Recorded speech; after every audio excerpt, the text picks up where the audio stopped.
نحمده ونستعينه ونستغفره ونؤمن به ونتوكل عليه ونعوذ بالله من شرور أنفسنا ومن سيئات أعمالنا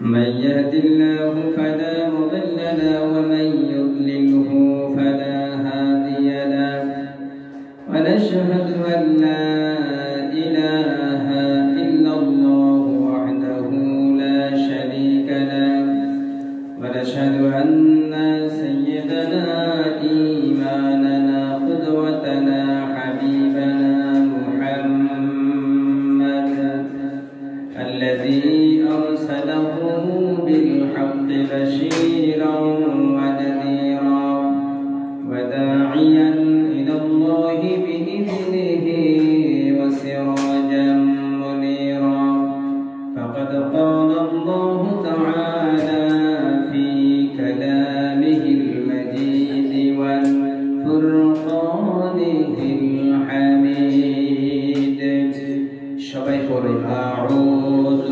بالله من الشيطان الرجيم بسم الله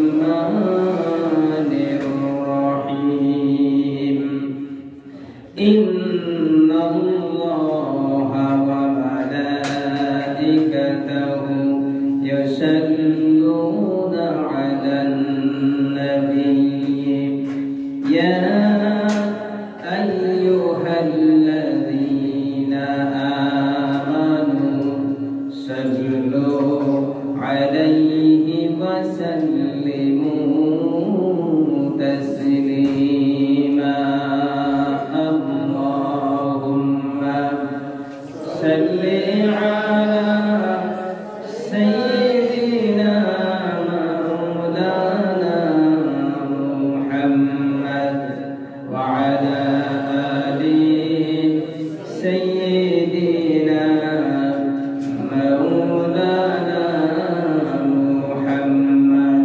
محبت جرشر اللهم صل على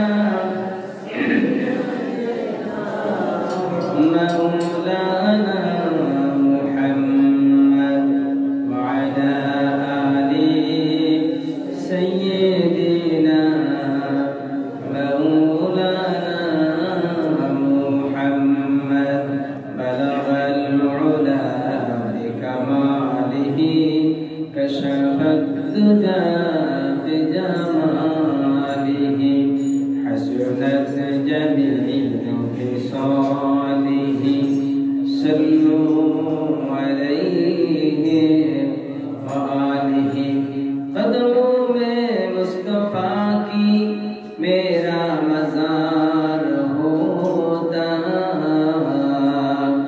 मैं खाके पाक होते मैं खाके सार होता बलगल उला बिकमालिही कशफत दुजा बिजमालिही हसनत जमीउ खिसालिही सल्लू अलैहि व आलिहि আরবের বুকে মক্কার পড়ে যেথায় মা আমিনার ঘর খোদার করুণা কৌসার হয়ে ঝরিছে বারংবার বালাগাল উলা বিকামালিহি কশফত দুজা বিজমালিহি حسنت جميع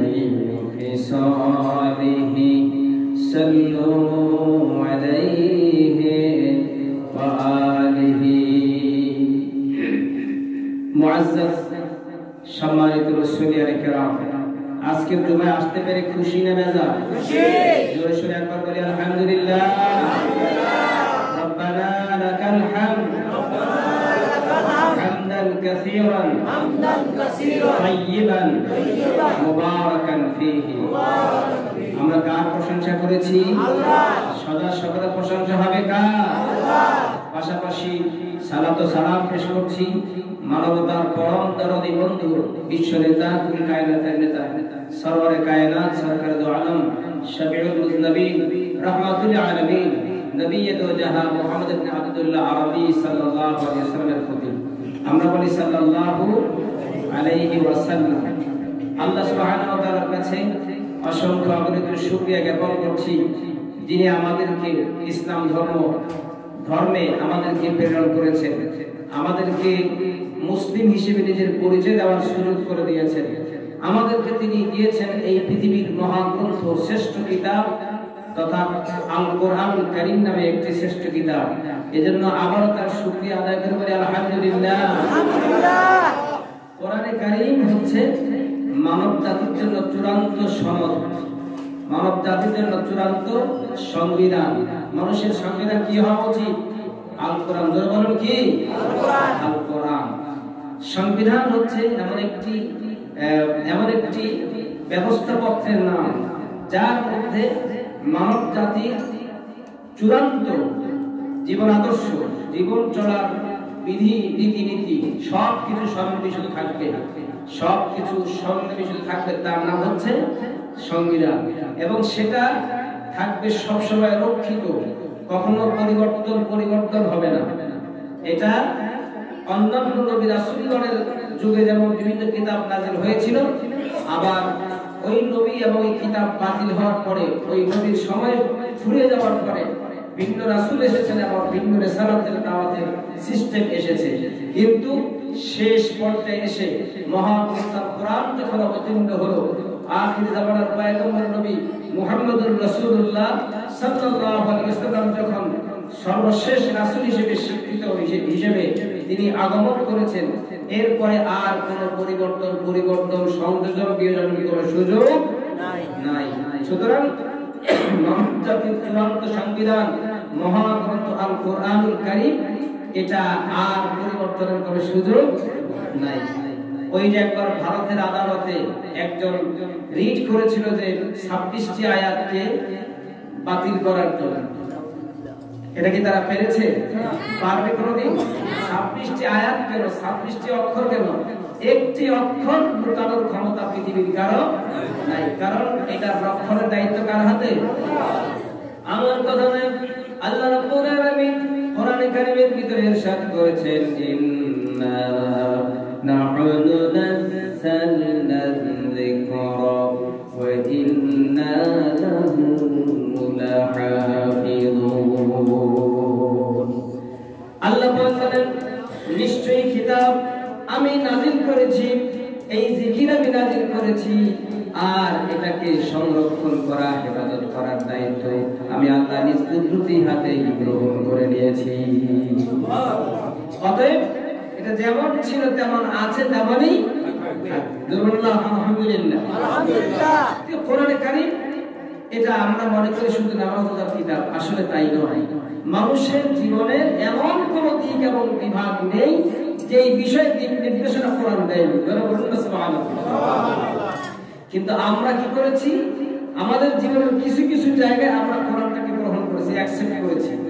নামাজে করেছি, রোজায় করেছি, হজে করেছি, যাকাতে করেছি। এর বাইরে জীবনের অনেক ক্ষেত্রে আমরা কোরআনকে অ্যাভয়েড করে চলছি, ঠিক কিনা? যদি আমরা জীবনের সকল ক্ষেত্রে কোরআনকে আমরা গ্রহণ করতে পারি, তবেই আমাদের নাম হবে পরিপূর্ণ মুসলমান, ঠিক কিনা? আর যদি আংশিক যদি কেউ করে, সে ফেলিওর হবে, সাকসেস হবে না, সফলতা পাবে না। আল্লাহ পাকের কাছে সে এটার উজরত যাজা কিছুই পাবে না। দেখি আমার বানানো কথা, কার কথা? আল্লাহ পাক বলেন, أفتؤمنون ببعض الكتاب وتكفرون ببعض فما جزاء من يفعل ذلك منكم إلا خزي في الحياة الدنيا ويوم القيامة يردون إلى أشد العذاب وما الله عما تعملون আল্লাহ পাক বলেন আফাতুমিনুনা বিবাদিল কিতাব তোমরা কি এই মহাগ্রন্থ কিতাব থেকে কিছু অংশ গ্রহণ করেছো কিছু অংশের পরিমাণ এনেছো ওয়া তাকফুরুনা বিবাদ আর কিতাবের কিছু অংশকে অস্বীকার করেছো প্রত্যাখ্যান করেছো পরিহার করে চলছো এই যদি হয় তোমাদের চরিত্র জীবনের কিছু অংশ কোরআনকে মেনে চলেছো কিছু অংশ কোরআন থেকে জীবনকে দূরে ঠেলে দিয়েছো এটাই যদি হয় তোমাদের চরিত্র আল্লাহ পাক বলেন ফালা জাযাউ মান ইয়াফআলু যালিকা মিনকুম ইল্লা খিজয়ুন ফিল হায়াতিদ দুনিয়া তোমরা যদি কোরআনে কারীমের সঙ্গে এই আচরণ করো তাহলে তোমাদেরকে আমি কি পুরস্কার দিতে পারি ইল্লা খিজয়ুন ফিল হায়াতিদ দুনিয়া আমি এই দুনিয়ার জীবনটা প্রথম পুরস্কার হিসেবে দুনিয়ার জীবনে তোমাদের জীবনটাকে সংকীর্ণ করে দেব বলেন নাউযুবিল্লাহ কোথায় সুবহানাল্লাহ কোথায় নাউযুবিল্লাহ বুঝে শুনে দেওয়া লাগবে ঠিক কি না কি বলেন স্ক্রুপের জায়গায় স্ক্রু লাগাতে হবে তার কাটার জায়গায় তার কাটা নাটের জায়গায় নাট এখন আপনি যদি তার কাটার জায়গায় নাট লাগাইতে চান হবে কোথায় সুবহানাল্লাহ কোথায় আলহামদুলিল্লাহ কোথায় আল্লাহু আকবার এগুলো আমাদের এখনো শিখিয়ে দিতে হয় আমরা কেমন মুসলমান হয়ে আছি বলেন মূর্খতার কোন স্থান ইসলামে নাই ইসলাম কি শিক্ষিতদের ধর্ম ইসলাম কাদের ধর্ম শিক্ষিতদের Islam is power Islam is knowledge Islam is all powerful religion in all world সারা পৃথিবীতে সবচেয়ে আলোকিত শক্তিশালী চূড়ান্ত এবং পরিপূর্ণ একটি রিলিজিয়ন ধর্ম তার নাম হচ্ছে কি ইসলাম ইসলাম মানে শান্তি ইসলাম মানে মুক্তি ইসলাম মানে নিরাপত্তা জোরে বলুন সুবহানাল্লাহ সেজন্য আল্লাহ পাক বলেন দুনিয়ার জীবন আমি তোমাদেরকে সংকীর্ণ করে দেব ওয়া ইয়াউমাল কিয়ামাতি ইউরাদ্দুনা ইলা আশাদ্দিল আযাব আর পরকালে তোমাদেরকে কঠিন শাস্তির মধ্যে নিপতিত করব নাউযুবিল্লাহ নাউযুবিল্লাহ আপনারা কি ভালো করে বুঝতেছেন কেউ যদি কোরআন থেকে কিছু অংশ গ্রহণ করে জীবনে আর কিছু অংশ এড়িয়ে চলে তাদের দুইটা শাস্তি কয়টা দুইটা কে বলছেন আল্লাহ একটি হলো দুনিয়ায় আরেকটি হলো পরকালে দুনিয়া হলো তাদের জীবনটা সংকীর্ণতার মধ্যে কাটবে এই দুনিয়ায় তারা সফল হতে পারবে না সদা সর্বত্র সর্বক্ষেত্রে তারা অতীত কার্য হবে আর পরকালে তারা কঠিন শাস্তির মধ্যে পড়ে যাবে শাস্তি কয়টা হলো দুনিয়ায় তারা সাকসেস হবে না আমরা কি সাকসেস হয়ে যেতে পেরেছি বলেন তো দেখি আমাদের জীবনে অনেক অসুবিধা আছে না নাই আছে কেন আছে জানেন আমাদের অসুবিধার জন্য আমরাই দায়ী আজকে আমাদের সমাজের সকল দিকে আমরা তাকালে দেখাই আমরা দেখতে পাই যে আমরা বিভিন্ন প্রকারের অসামঞ্জস্যপূর্ণ পরিবেশে বিরাজ করছি বিভিন্ন প্রকারের সমস্যার মধ্যে আমরা পড়ে আছি ঠিক কিনা এই সমস্যা আছে না নাই আছে এই সমস্যা কেন আমরা কোরআন কিছু অংশ গ্রহণ করেছি জীবনে আর কিছু অংশ কোরআন থেকে কি করেছি প্রত্যাখ্যান করেছি যেমন আপনি ছেলে বিবাহ করাবেন চিন্তা করতেছেন মেয়ে তো 5টা দেখলাম কোন মেয়ের পক্ষ থেকে এমন একটু বেশি দিন কথা বুঝেন নাই কোন মেয়ের বাবার সম্পদ বেশি আছে বিবাহ করানোর সময় চিন্তা করে যে আত্মীয় করবো এখন এই মেয়ের বাবার কোথায় কি আছে আগে খোঁজ খবর নাই ব্যাংক ব্যালেন্স কত আছে কয় বিঘা সম্পত্তির মালিক কয়টা বাড়ি আছে কয়টা গাড়ি আছে ছেলেটা আমার ভবিষ্যতে কি কি সম্পদ পাবে এই হিসাব করে কি করে না করে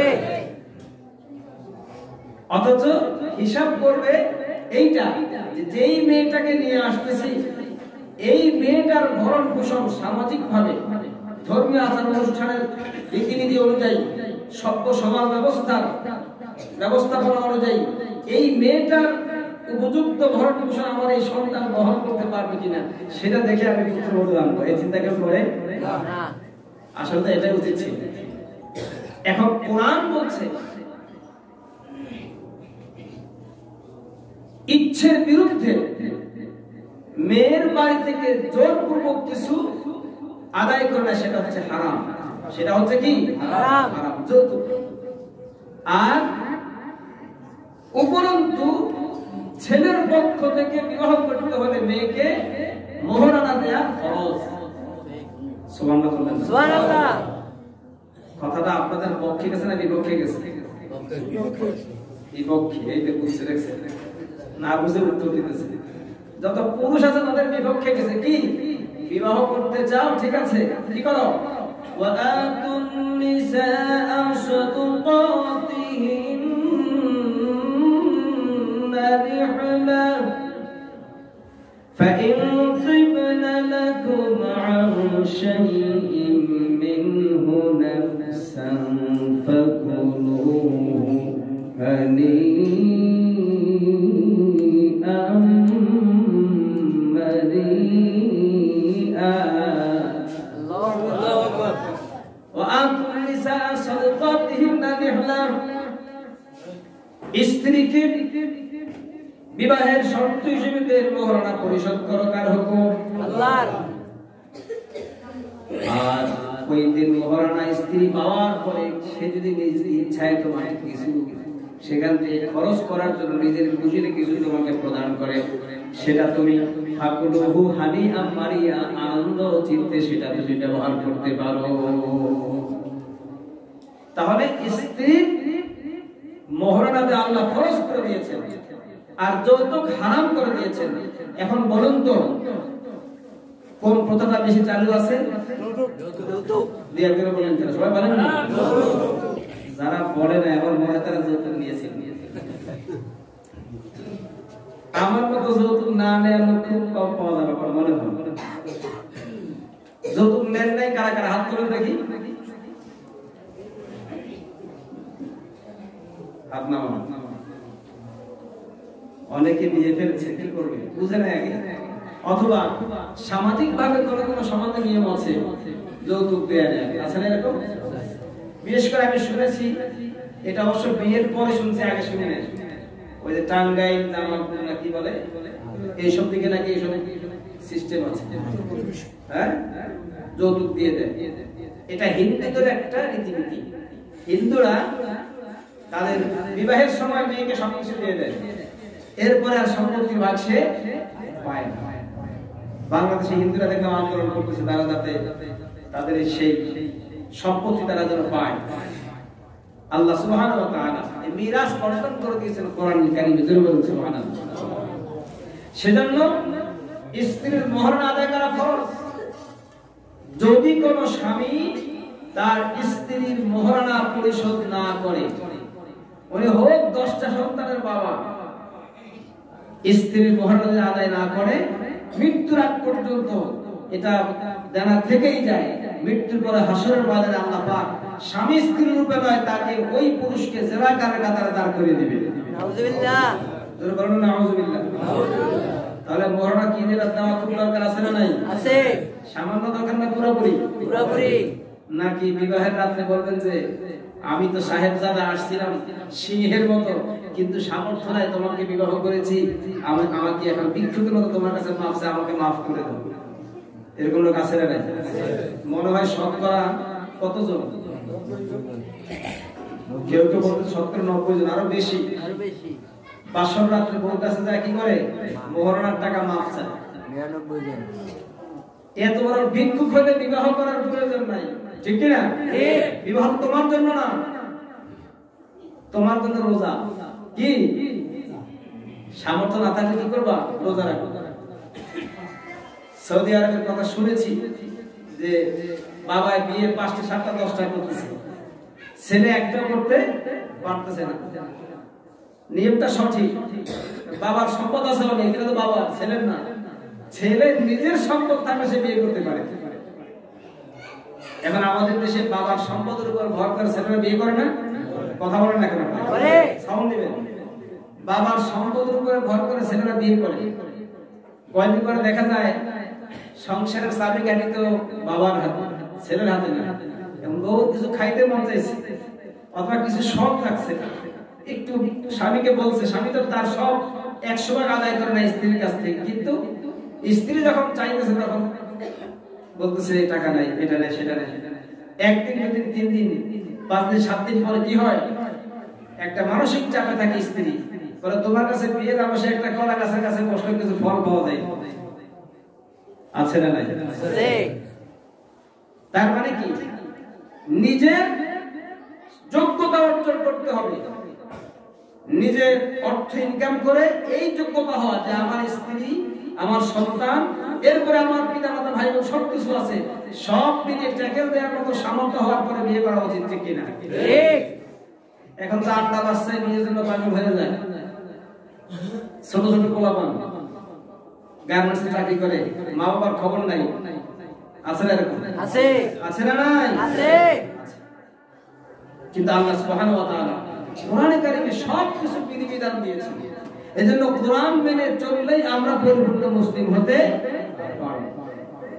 আর যদি কিছু অংশ গ্রহণ করলাম, নামাজ, রোজা, হজ, যাকাতে, জীবনের বাকি সকল ক্ষেত্রে কোরআন থেকে আমরা দূরে আছি, আল্লাহ বলেন সাকসেস নয় পৃথিবীতে, সাকসেস নয় পরকালে। এই পৃথিবীর জীবন আমি সংকীর্ণ করে দেব, আর পরকালে তোমাদেরকে গ্রেফতার করব আযাবের মধ্যে। বলেন নাউযুবিল্লাহ। তাহলে নামাজ রোজা করলেন, ফল পাইলেন কোথায়? নামাজও পড়লেন, রোজা রাখলেন, হজ যাকাত দিলেন, কিন্তু সাকসেস হলেন না ইহকালে এবং পরকালে। এই নামাজের কোনো নাম আছে? নাই। কথা বলেন। এজন্য যাই কিছু করবেন পরিপূর্ণভাবে করতে হবে। কার কথা? আল্লাহর কথা। আল্লাহ পাক বলেন, ইয়া আইয়ুহাল্লাযীনা আমানু দুখুলু ফিস-সিলমি কাফা ওয়া লা তাত্তাবি'ু খুতুওয়াতিশ-শাইতান ইন্নাহু লাকুম আদুউম মুবিন। সুবহানাল্লাহ। আয়াতের সিস্টেমটা লক্ষ্য করবেন। আল্লাহ ডাকছেন, ইয়া আইয়ুহাল্লাযীনা আমানু, হে ঈমানদাররা, বিশ্বাসীরা, উদখুলু ফিস-সিলমি কাফা, ইসলামের মধ্যে ঢুকো, প্রবেশ করো পরিপূর্ণভাবে। সুবহানাল্লাহ। সুবহানাল্লাহ। এই আয়াত কি শুধু আপনার আমার উপরে না, পৃথিবীর সকল মানুষের জন্য, সকল মুমিনদের জন্য, যারা নিজেদেরকে মুসলিম বলে পরিচয় দিবে, ঈমানদার বলে পরিচয় দিবে, হোক সে প্রেসিডেন্ট, প্রধানমন্ত্রী, হোক সে সামান্য দিন মজুর, ক্ষেত মজুর, সামান্য গার্মেন্টস শ্রমিক, যেই হোক না কেন, এই আয়াত সবার উপরে প্রযোজ্য, ঠিক কি না? জীবনের সকল ক্ষেত্রে কোরআন, জীবনের সকল ক্ষেত্রে ইসলাম। তাই আল্লাহ সুবহানাহু ওয়া তাআলা যে বিধান দিয়েছেন, আমরা অনেক বিধানকে অ্যাভয়েড করে চলছি। এই কারণেই আজকে আমাদের সমাজে, পরিবার, রাষ্ট্রে সর্বক্ষেত্রে বিশৃঙ্খলা। মানুষ যতই শান্তির জন্য আইন করুক, বিধান তৈরি করুক, আপনি আল্লাহর কসম করে বলতে পারেন, লিখে নিতে পারেন, কোনোদিন শান্তি দিতে কেউ পারবে না। কারণ শান্তি মানব রচিত, মানুষের তৈরি করা কোনো আইনে হতে পারে না। শান্তি একমাত্র যিনি মানুষকে সৃষ্টি করেছেন, তার দেখানো সিস্টেমে, তার দেয়া আইন কানুনের মাধ্যমে কেবল শান্তি প্রতিষ্ঠিত হতে পারে। কার কথা? আল্লাহ। এটাও কার কথা? আল্লাহ পাক বলেন, ওয়া মান ইয়াবতাগি গায়রাল ইসলামি দীনান ফালান ইউকবালা মিনহু ওয়া হুয়া ফিল আখিরাতি মিনাল খাসিরিন। যে বা যারা ইসলামকে বাদ দিয়ে অন্য কোনো ওয়েতে জীবন পরিচালনা করে, আবার আল্লাহকেও পেতে চায়, আল্লাহর কাছে ইবাদতবন্দি করে, আল্লাহর কাছে কবুল করাতে চায়, সাকসেস হতে চায়, আল্লাহ বলেন ফালাই ইউকবালা মিনহু, তাদের জীবনের কোনো কর্ম আমি আল্লাহ গ্রহণ করব না। ইউকবালা মানে কি? কখনো গ্রহণ করা হবে না। ওয়া হুয়া ফিল আখিরাতি মিনাল খাসিরিন, এবং তারা পরকালে ক্ষতিগ্রস্ত সম্প্রদায়ের অন্তর্ভুক্ত হয়ে যাবে। বলুন নাউযুবিল্লাহ। তাহলে ইসলাম মানলে পরিপূর্ণ মানতে হবে, কোরআন মানলে পরিপূর্ণ মানতে হবে। এখন ছেলের বিবাহ করাবেন যৌতুক মুক্ত, রাজি সবাই? কারা কারা? আমি তো এখন ছেলের বাবা হয়েছি, আলহামদুলিল্লাহ বলেন। এজন্য আমিও আমার ছেলে বিবাহ করাবো যৌতুক মুক্ত, ইনশাআল্লাহ। হাত নামা, ওয়াদা কিন্তু করে গেছেন, ভুলে যাবেন না। আর বিবাহ সাথে যারা এখনো করেন নাই, আপনারা বিবাহ করবেন যৌতুক মুক্ত রাজি? কারা কারা যে হাত লাভ করে দেখান তো দেখি, দেখান। দুই হাত করে, দুই হাত। যৌতুক নেবেন না, শ্বশুরবাড়ি থেকে যৌতুক নেবেন না। ওই যে অনেকে হাত করে না, দেখেন না, বিয়ে করে ফেলছে করে হাত না। মহাজন সাহেব উঠাইছে কিছু অর্ধগল্পে নিতে চাইছিল। মহাজন সাহেব তো মহাজন গরিব মানুষ, কয় টাকা স্যালারি পায়, কিছু দেওয়া দরকার, তাই না? কিন্তু পাশাপাশি আর একটা মেসেজ দেই, অনেক বাবা মা আছেন খুব কৃপণ। আমাদের অভ্যাসটাই এরকম, যে চায় না সে অনেক পায়, যে চায় না তার প্রতি আমরা খেয়াল রাখি না, ঠিক কিনা? এই যে কত মাহফিলে আমরা যাই, কোনো চুক্তি করি না।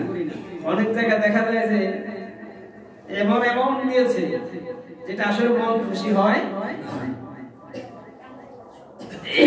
আমার মনে আছে একবার এক জায়গায় মাহফিল করতে গিয়েছিলাম, যাওয়া আসার যে ভাড়া খরচ হয়েছে এই আনুষঙ্গিক সেই টাকাটাও দেয় না।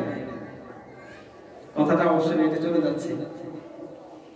তো অনেকে সমালোচনা করে, কয় যে অনেকে চুক্তি করে টাকা দেয়, বলে না? বলে কিনা? যদিও চুক্তি করে নেওয়াটা আসলে এটা সঠিক নয়, জায়েজ নয়। এটারও এই কথারও প্রমাণ কোরআন থেকে দেওয়া যাবে। সুবহানাল্লাহ। আল্লাহ পাক বলেন, ইত্তাবিউ মান লা ইয়াসআলুকুম আজরান ওয়া হুম মুহতাদুন।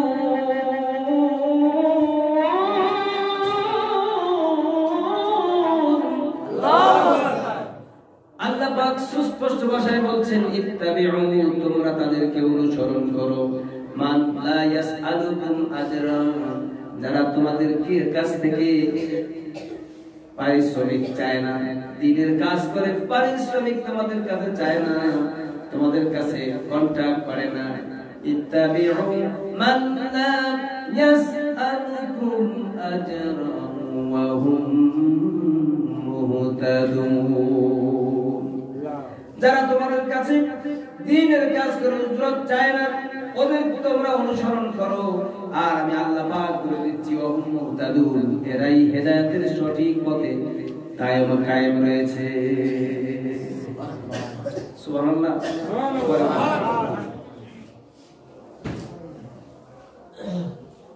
তো এখন চুক্তি করে গেলেও বিপদ, চুক্তি না করে গেলেও বিপদ। আলহামদুলিল্লাহ একবার মাহফিল করতে গিয়েছিলাম, কোথায় যেন এটা, চট্টগ্রামে, চট্টগ্রাম সাতকানিয়া লোহাগাড়া। কোনো চুক্তি নাই। এরপরে আলহামদুলিল্লাহ আসলাম, মাহফিল শেষ করে রাতেই ঢাকায় রওনা হলাম। কুমিল্লা বিশ্ব রোড এসে অনেক রাত, গাড়ি আবার তেল নিচ্ছে। ভাবলাম যে এটা কি দিল, এরকম খাম দেখা যায় মোটা। মনে করেছিলাম যে মাহফিলের ওই 10 টাকা 20 টাকা নোট সব দিয়ে দিচ্ছে, এটা এত মোটা হলো। পরে যাই দেখি যে না, কয়েকখানে 1000 টাকা নোট, বাকি সব 500 টাকা নোট। আলহামদুলিল্লাহ। মনটা খুশিতে ভরে গেল। মোটামুটি 23,000 টাকা তারা দিয়েছে, কোনো চুক্তি করিনি। তো এই যে গেলাম আর আসলাম, দিনের কথা বললাম, কি দিয়েছে সেটা চেক করে দেখিনি, কোনো দেখিনি। মাঝপথে রাত এসে পরে দেখলাম। তো যারা দিয়েছে তারা খুশির সাথে দিয়েছে না? কথা বলেন। উচিত হলো যারা মেজবান, যারা আলোচনা করতে যাবেন তারা মেহমান, আর যারা দাওয়াত দিয়েছে তারা কি মেজবান। মেজবানের উচিত মেহমানকে সর্বোচ্চ ক্ষমতা যতটুকু আছে তার সর্বোচ্চ সবটুকু দিয়ে তাকে সম্মান করা, ঠিক কিনা? আর মেহমানের উচিত হচ্ছে মেজবানের যতটুকু সামর্থ্য আছে তার উপরে যেন মেহমান চেপে না বসে সেটা লক্ষ্য রাখা, ঠিক কিনা? এখন আমরা কি করি, নতুন বিবাহ শাদী হয়েছে, জামাইয়ের সামনে যাবো, কয়জন? কোনো হিসাব নাই। 2 জন যাইতে পারে, 5 জন যাইতে পারে, 8, 10 জন, 12 জন এরকম আছে। বিবাহের পরে, অনুষ্ঠানের পরে আবার যখন ফিরতি নিয়ে আসে, ওই সময় দেখা যায় এতজন চলে গেছে, 10-12 জন। আবার এই ইউটিউব থেকে আমার আত্মীয়-স্বজনরা শুনলে মনে করে যে আমাদের লক্ষ্য করে বলে। আমি আমার আত্মীয়-স্বজনকে বলছি না, যেহেতু এই আলোচনা ইউটিউবে যাচ্ছে, পৃথিবীর সব মানুষের জন্য বলছি, ঠিক কিনা? এমন ভাবে কারো মেহমান হওয়া যাবে না যে মেজবানের কষ্ট হয়ে যায়, খাবারের কষ্ট, থাকার কষ্ট, ঘুমানোর কষ্ট। অর্থনৈতিক কষ্ট, ঠিক কি না? এমন কোন দিক নাই যেই দিক এবং বিভাগের ব্যাপারে কোরআন এবং সুন্নাহ আপনার নির্দেশনা দেয়। জোরে বলুন সুবহানাল্লাহ। সব কিছু আল্লাহ পাক বলেন ওয়ানাজ্জালনা আলাইকাল কুরআনা তিবয়ানান লিকুল্লি শাই। সুবহানাল্লাহ। আল্লাহ বলেন এই কোরআনুল কারীমের মধ্যে মানব জাতির জন্য যা কিছু প্রয়োজন সব কিছু আমি খুলে খুলে স্পষ্ট বর্ণনা করে দিয়েছি। সুবহানাল্লাহ। কোন কিছুর জন্য অন্য কারো কাছে যাওয়ার প্রয়োজন নাই। সবকিছু সমাধান কোথায় আছে? বলুন, সব সমস্যার সমাধান দিতে পারে এই শ্রোণ। আপনারা জানেন না, বললেন না? বলেন, সব সমস্যার সমাধান দিতে পারে আলহামদুলিল্লাহ। আলহামদুলিল্লাহ। পৃথিবীর আর কোন সংবিধান সব সমস্যার সমাধান দিতে পারে? কারণ এই সংবিধানগুলো পৃথিবীতে যতগুলো সংবিধান আছে মানুষের তৈরি করা, এগুলি পরিপূর্ণ সংবিধান নয়, এগুলি অর্ধাঙ্গ।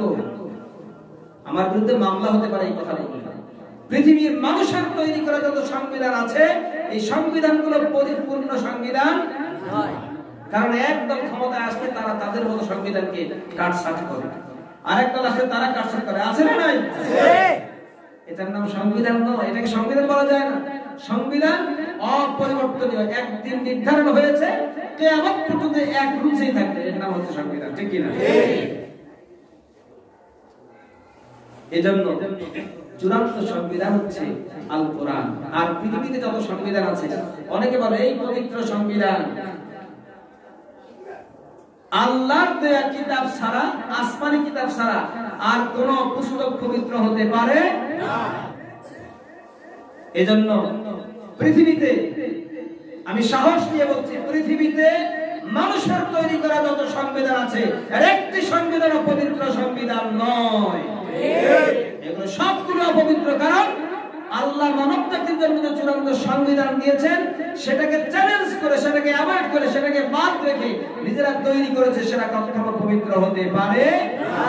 অতএব পৃথিবীর সকল সংবিধানগুলো হচ্ছে অপবিত্র সংবিধান। জোরে বলুন, ঠিক কিনা?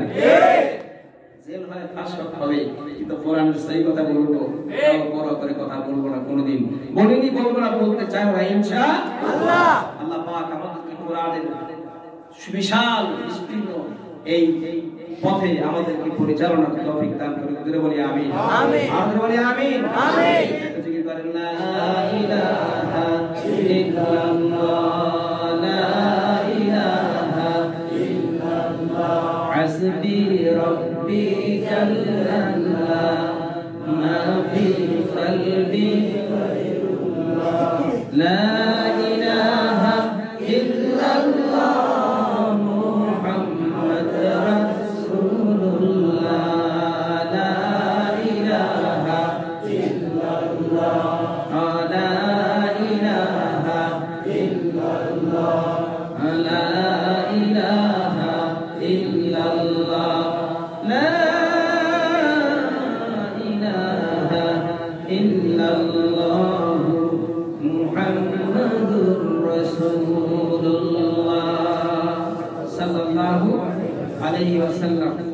বর্তমানে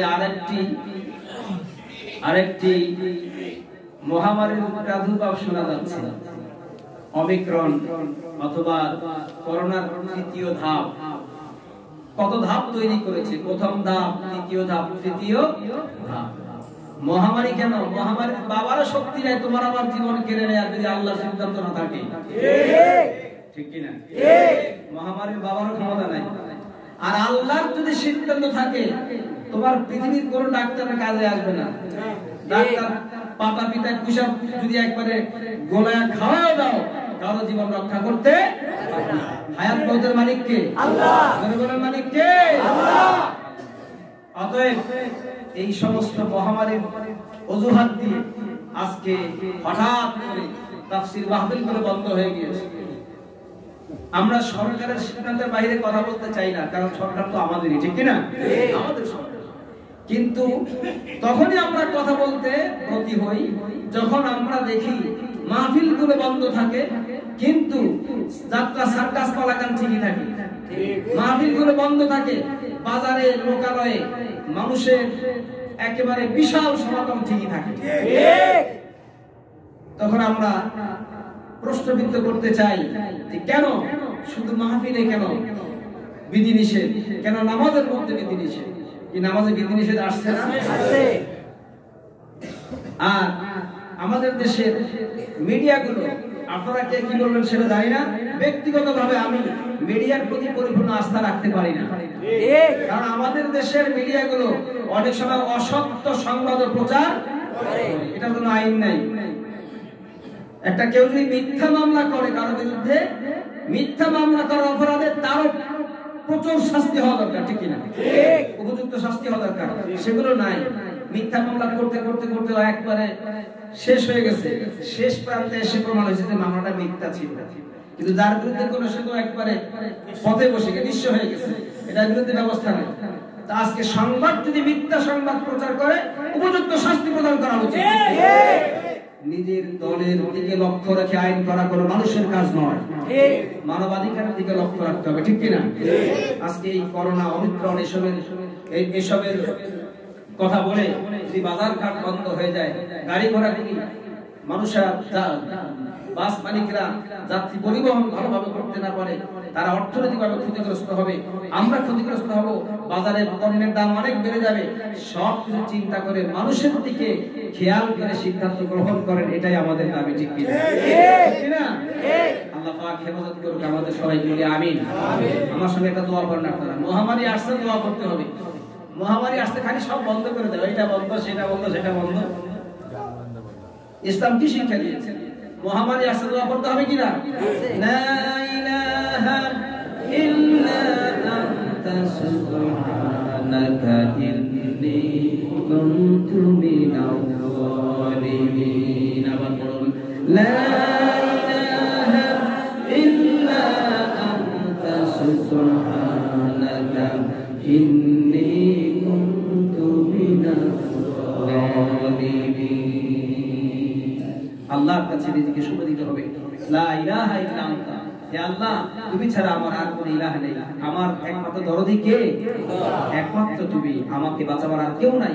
সুবহানাকা, তোমার পবিত্রতা ঘোষণা করছি। ইন্নী কুনতু মিনাল যালিমিন, আমি জালেমদের অন্তর্ভুক্ত, জীবনে অনেক ক্ষেত্রে জুলুম করে ফেলেছি, এজন্য তোমার কাছে ক্ষমা চাই, তোমার পবিত্রতা ঘোষণা করছি। রক্ষাকারী একমাত্র তুমি, আল্লাহর কাছে নিজেকে নম্র করে দিবে, ঠিক কিনা? এরই মাধ্যমে বিপদ উদ্ধার করে দিবেন কে? আল্লাহ। হযরত ইউনূস আলাইহিস সালাম এমন মহা বিপদে পড়েছিলেন, এত বড় বিপদ মানুষ কোনোদিন চোখে দেখে নাই।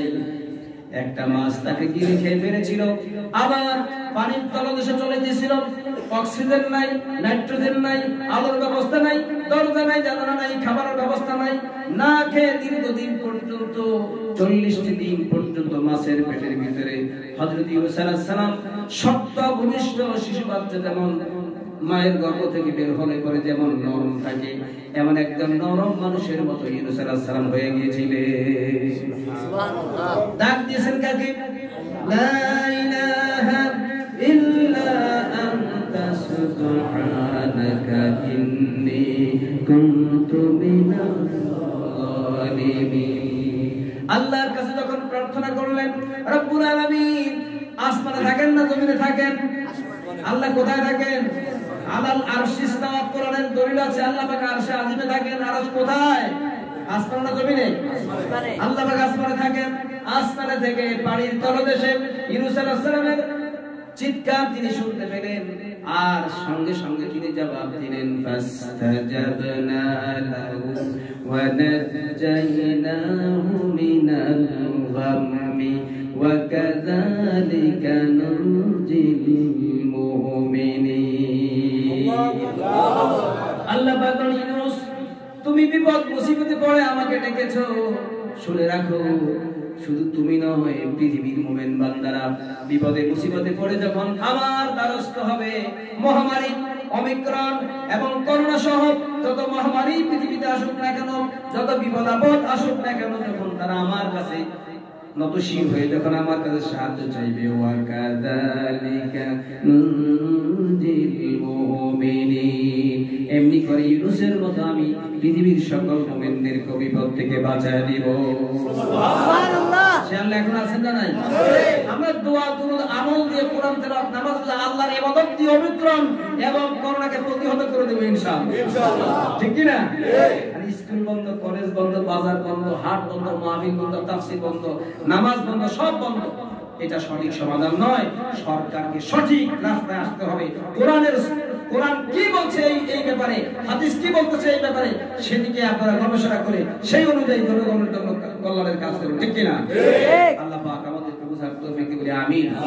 হাযা মা ইনদি ওয়া ইলমু ইনদাল্লাহ আলাইহি তাওয়াক্কালতু ওয়া ইলাইহি উনীব। আমরা একটু জিকির করি লা ইলাহা